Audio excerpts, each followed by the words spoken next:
Hi, I'm Marna. This is the Dolls Rescue Channel, and as a hostess, along with Dory's Dollies, I'd like to welcome you to the, once again, Dolls Gone Goth, each month on the 16th, challenge. This month is Hearts on Fire. I didn't know what to do with Dolls Gone Goth, and Darren came up with this absolutely wonderful idea of this little bow and arrow he 3D printed for my little Netflix Wednesday. Cupid. Like anti-Cupid. Let's see if I can get her to hold it. That's not how you hold the bow, but you get the idea.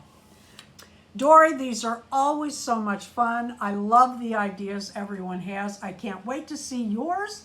And if you have a challenge video today, please let me know in the comments so I can come see what ideas you had, Hearts on Fire, for Dolls Gone Goth. Thank you for watching. Please leave a like, a comment, and subscribe.